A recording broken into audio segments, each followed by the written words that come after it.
Bienvenidos a G20 News World, noticias relevantes de la industria automotriz, presentadas por Mau Espinosa. Dirigiendo con visión, desatando liderazgo estratégico. Comenzamos. Hola amigos, ¿qué tal? Bienvenidos a G20 News World. Esta semana, o en este episodio, voy a hablar de la venta automotriz, digitalización, talento, inteligencia artificial y liderazgo en tiempos complejos. Espero que este podcast te dé las herramientas, elementos y por lo menos las dudas necesarias para que empieces a hacer algo en tu organización, ya sea en tu departamento de ventas, en tu agencia o que empieces a rebotar ideas. La industria automotriz se encuentra en una encrucijada histórica.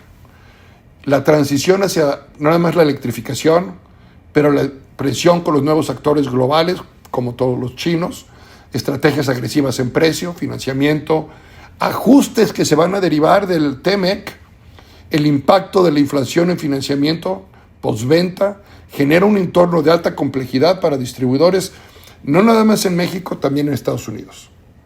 En medio de este contexto, el viaje del cliente ha cambiado radicalmente, la ruta del cliente ha cambiado radicalmente. Hoy la decisión de compra inicia en lo digital, esto ya lo estamos viendo, esto ya no es cuestionable, ya no es si tenemos que entrar a la parte digital, ya estamos en la parte digital, ya está sucediendo. Los consumidores están investigando modelos, comparan precios, leen reseñas, configuran el auto desde su celular, mucho antes de llegar a tu agencia. De hecho, Mercados en México, y esta es información de AMDA, nos dice que el 50% de las ventas de este mismo año, ahí se originaron, en la parte digital. Estados Unidos, en un estudio de Cox Automobile el año pasado, 2024, señaló que 7 de cada 10 compradores esperan su respuesta digital en menos de 30 minutos, aunque la mayoría de las agencias aún está muy lejos de eso. El desafío no solo es tecnológico, es un reto de liderazgo y gestión de talento. La digitalización exige sistemas de prospección, pero realmente son las personas quienes convierten los leads en ventas. Entonces, por muy bueno que tengas tus sistemas de prospección, la persona es la que va a convertir esos leads. El trabajo de gestión, el trabajo de tu gente es fundamental. La inteligencia artificial va a aportar velocidad y predicción, pero el liderazgo humano es el que inspira, el que construye confianza y el que genera resiliencia en equipos presionados por metas y volatilidad. Entonces, en este artículo, en este podcast, en esta sesión, quiero ver cómo podemos encontrar ese equilibrio entre procesos digitales, capital humano, inteligencia artificial, liderazgo adaptativo, apoyándose en teorías tanto académicas como evidencia de mercados, casos prácticos reales de grupos automotrices en México, que definitivamente mantendremos el anonimato, pero es algo que está sucediendo. Entonces, durante décadas, la lógica era simple, ¿no? Atraer clientes al piso de ventas, generar confianza con el asesor, ofrecer pruebas de manejo y cerrar la operación. Y vamos a poner entre grandes comillas ofrecer pruebas de manejo. No sé hasta dónde estemos ofreciendo esas pruebas de manejo o la estamos ofreciendo y la estamos llevando a cabo. Ese modelo hoy es insuficiente. El cliente llega informado, muchas veces más informado que tu equipo de ventas, con la decisión tomada de qué vehículo quiere y por qué lo quiere. En otras palabras, si llegó a tu agencia, hay 2 decisiones que el cliente ya tomó en un 90%. Y esto quiero que le quede bien claro a ti y a tu equipo. El cliente ya está convencido de tu marca y de tu producto. De eso ya está convencido. Lo que le falta de convencerse es de tu agencia, de tu equipo, si lo van a ayudar, si le van a resolver las dudas que trae de por qué tu vehículo es uno de los que está considerando. Ya lo compró. En teoría, si cubre los requisitos, las expectativas que él trae, no las necesidades, las expectativas, sobre todo expectativas que él trae, seguramente ese vehículo se va a vender, pero tenemos un gran problema con las expectativas, es algo que ni siquiera preguntamos. Algo que está sucediendo en las agencias hoy en día es que nos vamos directo a negociar, nos vamos directo a hablar de precio, nos vamos directo a hablar de mensualidades. La digitalización, desde el funnel de ventas, para integrar todas las etapas, desde la prospección hasta la postventa, pudiera ser un sistema unificado, nos indica que más de la mitad de los compradores en México tuvieron un primer contacto digital con el concesionario antes de visitar físicamente. Eso se los decía ahorita, ¿no? Estados Unidos es una tendencia mucho más alta. En México, fíjense bien, hay un grupo automotriz que procesa alrededor de 250 a 300 leads mensuales. Y este equipo se centraliza en 4 puntos fundamentales: atención inmediata a leads, validación de intención de compra, confirmación de citas y un seguimiento estructurado vía su CRM. Los resultados han mostrado que la estandarización aumenta la tasa de conversión de visitas digitales a ventas reales. Además, esta estructura permite adaptarse rápidamente a cambios del mercado y asegura una homogeneidad en la experiencia del cliente. El funnel digital hoy es un nuevo piso de ventas. Sin embargo, la digitalización por sí sola no garantiza el éxito. Requiere el factor humano para generar confianza, persuadir, cerrar operaciones. Y esto nos lleva a un segundo punto, un segundo eje de transformación, que es la gestión del talento como capital estratégico. Entonces, parece una paradoja, ¿no? Un mundo cada vez más digital, en cuanto más avanza la tecnología, más valioso se vuelve el capital humano. Las herramientas pueden automatizar tareas, pero solo las personas construyen las relaciones de confianza, resuelven objeciones complejas y generan experiencias memorables. Estas dos partes son fundamentales en tu equipo de ventas. Tenemos que entender que el vendedor resuelve objeciones complejas. Si es una objeción de precio, hoy en día hasta el ChatGPT te puede dar la respuesta. La experiencia dentro de la agencia, de conectar la experiencia que el cliente tiene hoy manejando el vehículo. No es la experiencia si tienes un buen asiento o buena música. Lo que el cliente está buscando es su experiencia del vehículo, su experiencia de manejo, lo que vive de un lado al otro.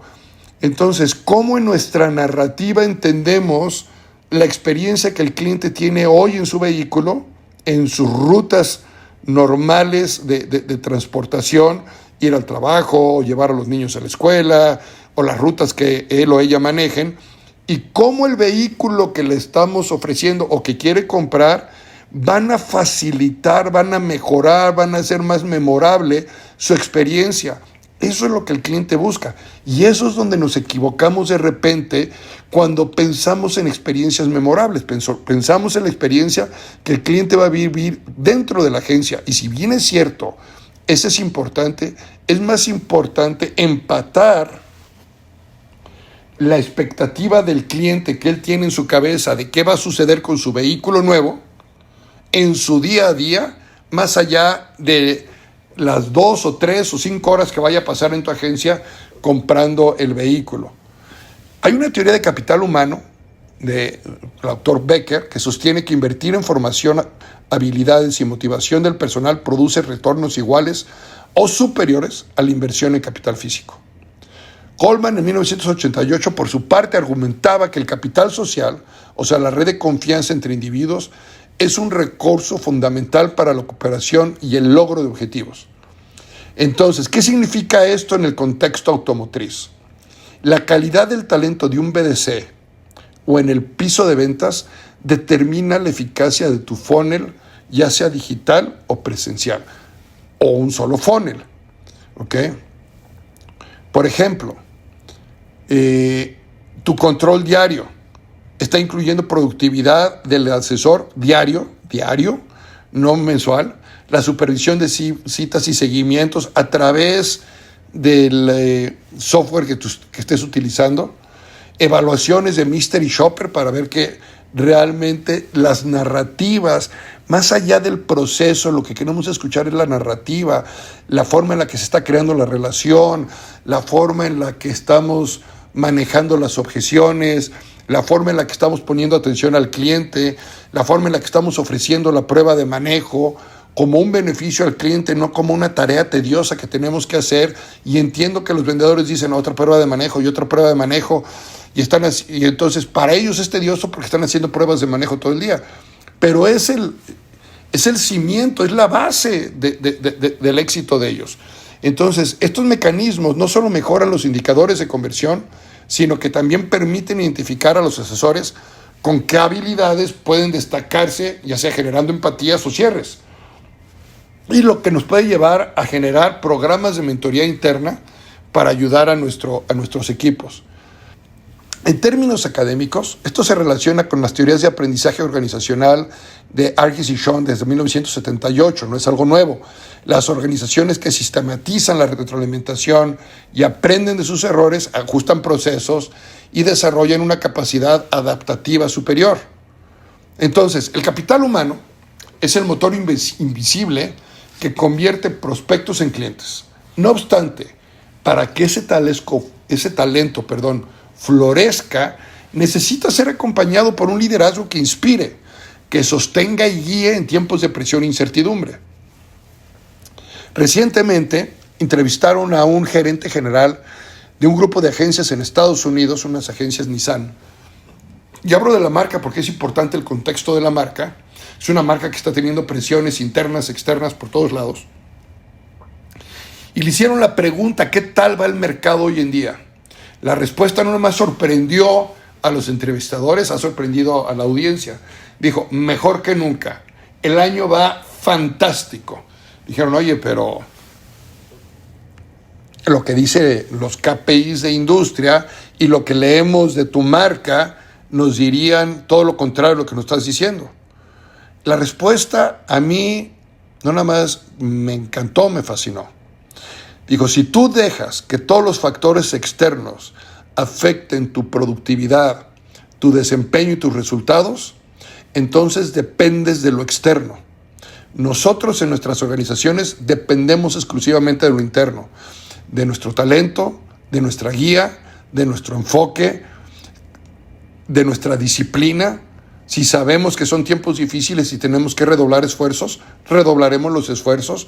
Al final del camino, todos en esta organización tenemos que llevar comida a nuestras casas. Y eso es interno, eso no es externo. Y esto te habla del mindset. Y esto, con todo respeto, nada digital y nada de inteligencia artificial te lo va a dar. Eso es lo que necesitamos del capital humano. Y entonces, te lo doy esto como contexto por este liderazgo que tenemos que estar viendo en tiempos difíciles. 2025 se perfila como un año de gran complejidad para la industria automotriz. Factores como volatilidad cambiaria, inminente revisión del TMEC, presión de competidores chinos, inflación en las refacciones, altas tasas de interés en financiamiento, han generado un entorno incierto. Este panorama, el liderazgo no puede limitarse a exigir resultados, debe sostener emocionalmente a los equipos, dar claridad en medio de toda esta incertidumbre y construir resiliencia organizacional. En un artículo reciente de Harvard Business Review, para los que leen Harvard Business Review, el artículo Presencia del líder de Amy Edmondson introdujo el concepto de seguridad psicológica, definiéndolo como la percepción que el equipo puede asumir riesgos interpersonales sin temor a represalias. En la práctica, esto significa que los gerentes de ventas deben demostrarse accesibles y presentes, especialmente cuando los asesores se enfrentan frustración por los leads no convertidos, por las metas elevadas. El estudio enfatiza que a veces lo mejor de un líder, a veces lo mejor que un líder puede hacer es simplemente estar presente. Y eso es bien importante. El líder desgasta tomar decisiones impopulares. Líder con la rotación de talento, manejar la presión de los fabricantes, drena energía. Los líderes deben de establecer rituales de recuperación, de descanso estructurado, de apoyo, de mentoría, de espacios de reflexión para evitar transmitir ese agotamiento a sus equipos. Y esto lo veo, en muchas visitas a las agencias, y no nomás del gerente de ventas, del gerente general, del director, hasta tuyo, dealer o distribuidor. De repente, las lecturas corporales. Acuérdense que la comunicación no verbal nos dice muchísimo más que la comunicación verbal.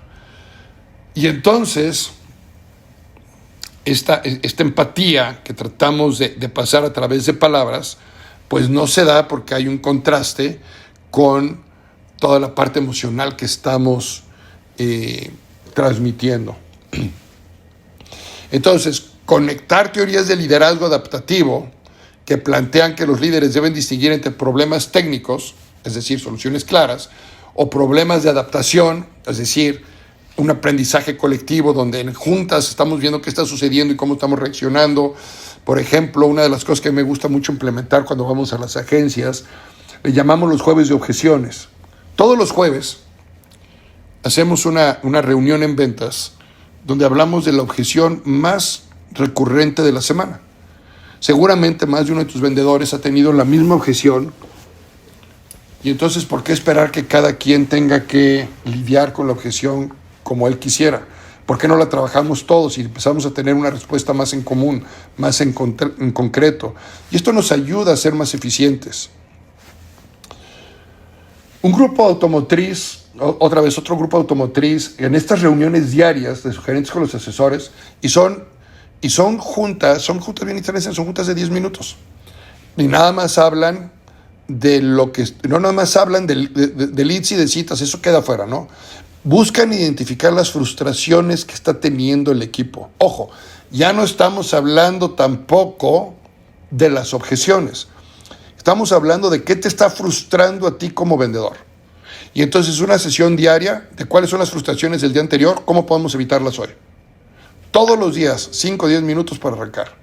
Y esto nos ayuda mucho a entender y poder poner a los equipos de ventas o los equipos en general en una posición distinta. Entonces, el liderazgo en tiempos difíciles no consiste en tener las respuestas, sino en crear las condiciones para que el equipo encuentre las suyas.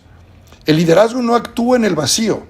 Los equipos son sistemas complejos que deben de gestionarse con estructura, con un poco de ciencia, y esto nos debe llevar a manejo de equipos. ¿Cómo manejamos los equipos? ¿Qué teorías hay alrededor de los manejos de equipos?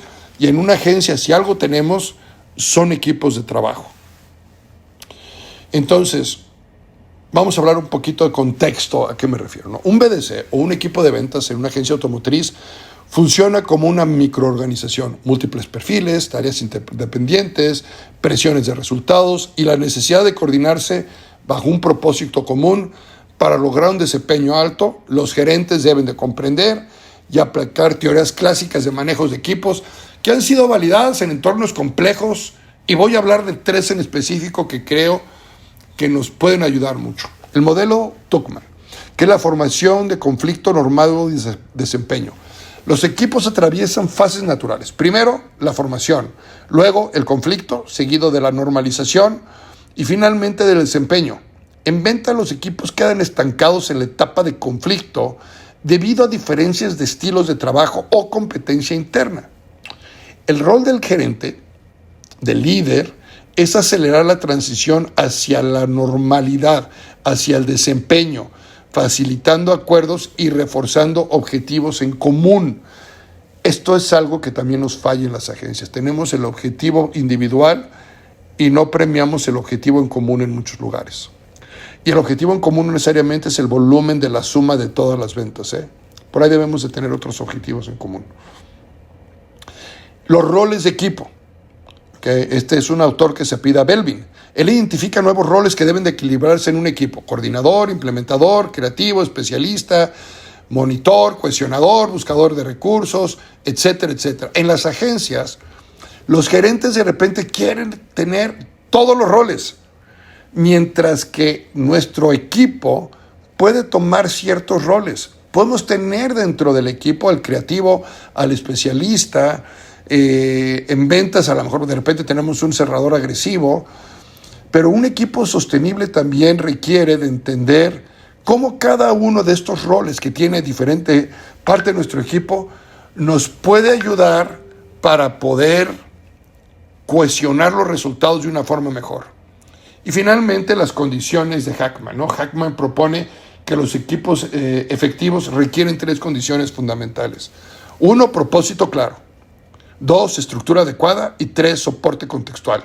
En la práctica, esto implica que los gerentes definan estas metas claras, ya pueden ser las de conversión, no necesariamente la meta final, que proporcionen las herramientas, en este caso las digitales, los reportes, y que aseguren un entorno, ya sea con incentivos alineados, con espacios para poder discutir, con acercamientos a los F&Is, en fin, hay una cantidad de condiciones que podemos ir creando, pero de forma estructurada. Entonces el manejo de los equipos en las agencias realmente no debería de ser intuitivo. Debería de tener una aplicación de teorías probadas para pasar del caos al desempeño sostenible. Una vez estructurados los equipos, entonces ya surge el reto de cómo los mantenemos motivados y orientados a resultados que los van a conducir ahora a modelos de desempeño y motivación que lo vamos a ver en el siguiente podcast. Te espero la próxima semana y espero que este podcast de 20 minutos de esta semana te empiece a ayudar y te invite a que me escuches la próxima semana. Muchas gracias y hasta la próxima.